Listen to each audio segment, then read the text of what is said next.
अस्सलाम वालेकुम दोस्तों, कैसे हैं आप लोग? उम्मीद करता हूँ कि आप सब खैरियत से होंगे।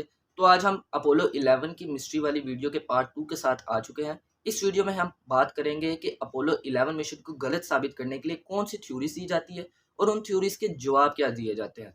तो मेरी आप सबसे रिक्वेस्ट है, अगर आप लोगों ने अपोलो 1 वाली वीडियो नहीं देखी, तो डिस्क्रिप्शन में उसका लिंक है, पहले जाके वो वीडियो देख लें, फिर पार्ट 2 की तरफ आएँ। तो वीडियो को स्टार्ट करते हैं। 1-0, all engine running.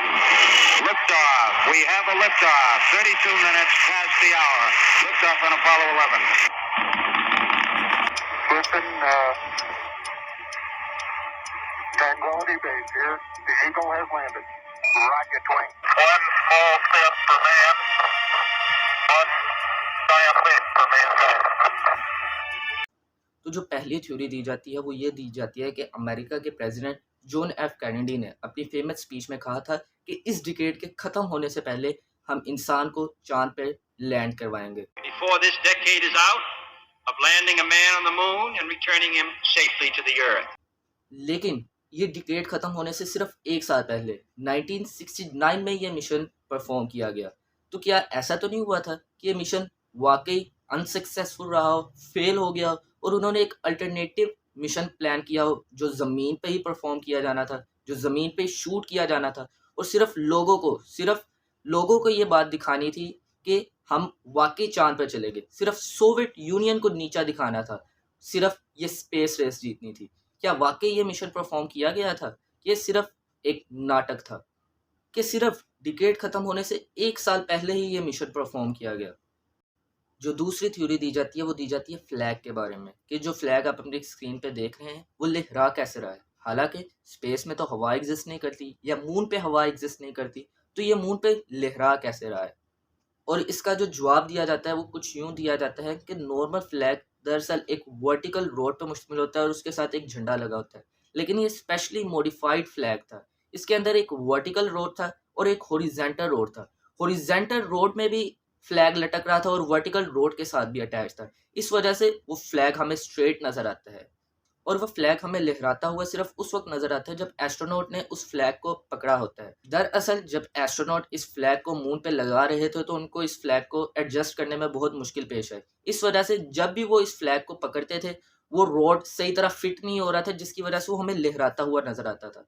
आप सिर्फ उन वीडियो में इस फ्लैग को लहराता हुआ देख सकते हैं जिसपे एस्ट्रोनॉट ने इस फ्लैग को पकड़ा हुआ है।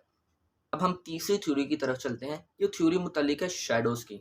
आप अपनी तस्वीर में देख सकते हैं कि ये जो तस्वीरें मून पे बनाई गई थी, इनमें पत्थरों के या एस्ट्रोनॉट के कई शैडो बन रहे हैं, लेकिन नॉर्मली शैडो हमें सिर्फ एक नज़र आता है।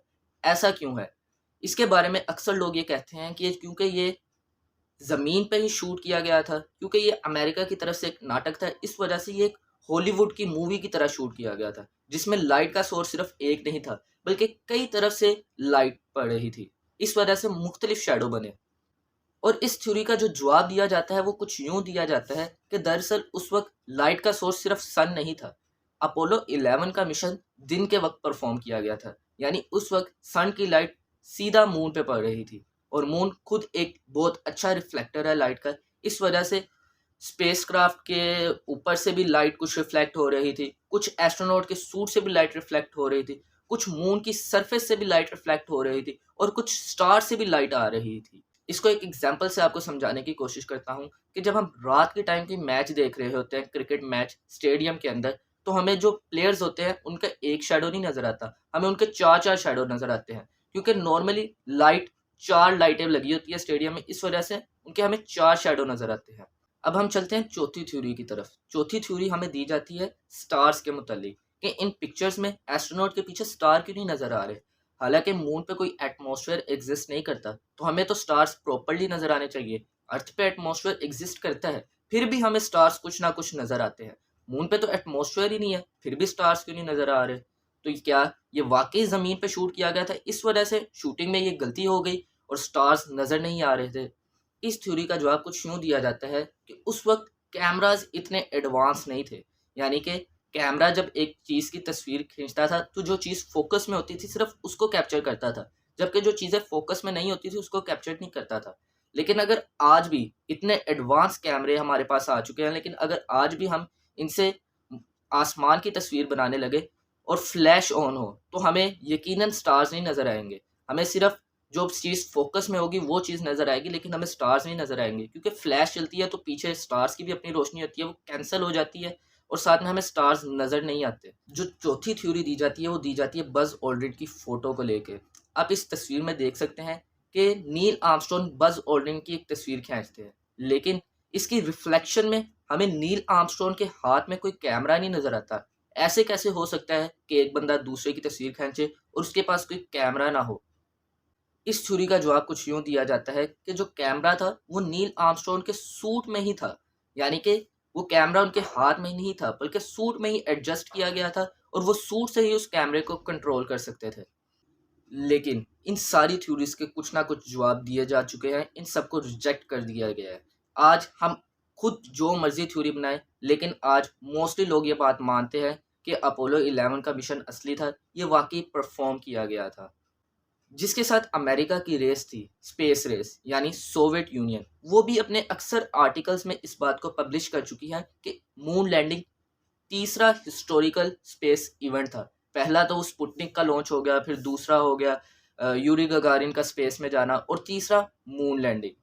यहाँ पे मैं आपको एक और बात बताता चलूँ कि मून लैंडिंग के बाद हर कोई खुशियाँ नहीं मना रहा था, हर कोई अब नासा को अप्रिशिएट नहीं कर रहा था, बल्कि इस पे बहुत ज़्यादा क्रिटिसिज्म भी किया गया, क्योंकि मून लैंडिंग पे बहुत ज़्यादा पैसे वेस्ट किए गए। तकरीबन 24 बिलियन डॉलर सिर्फ इस मून लैंडिंग के ऊपर लगाया गया, जो आज के दिन 100 बिलियन डॉलर्स बनता है। एक रिसर्च के मुताबिक इन सारे पैसों से 120 यूनिवर्सिटीज़ बनाई जा सकती थी अमेरिका में, जो हार्वर्ड के साइज़ की होती। तो क्या अमेरिका सिर्फ मून लैंडिंग के लिए इतने पैसे खर्च कर रहा था? वो और चीज़ों पे क्यों नहीं काम कर सकता था? यूनिवर्सिटीज़ बना सकता था, लोगों के मसाइल हल कर सकता था अपनी कंट्री में। और इस वक्त अमेरिका वियतनाम जंग में भी इन्वॉल्व था। इस वजह से लोगों की तरफ से पॉलिटिशियंस को बहुत ज़्यादा कन्विंस किया गया कि वो इन स्पेस प्रोग्राम में पैसे इन्वेस्ट ना करें, बल्कि कंट्री के ऊपर पैसे लगाएं। इस वजह से सिर्फ अपोलो 17 तक मिशन किए गए। हालांकि नासा का प्लान था अपोलो 20 तक मिशन करने का, लेकिन पब्लिक के प्रेशर की वजह से गवर्नमेंट को नासा को फंडिंग देना बंद करना पड़ी और ये मिशन कैंसिल कर दिए कि सिर्फ अपोलो 17 तक मिशन किए गए। मैंने आपको थ्योरीज भी बता दी जो लोगों की तरफ से बनाई जाती हैं कि अपोलो 11 का मिशन असली नहीं था, और उनके जवाब भी बता दिए। अब फैसला आप लोगों ने करना है कि वाकई क्या अपोलो 11 का मिशन असली था, कि ये सिर्फ अमेरिका की तरफ से एक नाटक था, सिर्फ सोवियत यूनियन को नीचा दिखाने का जरिया था। मिलेंगे इंशाल्लाह किसी और वीडियो में। अभी के लिए इजाज़त दीजिए। अल्लाह हाफिज़।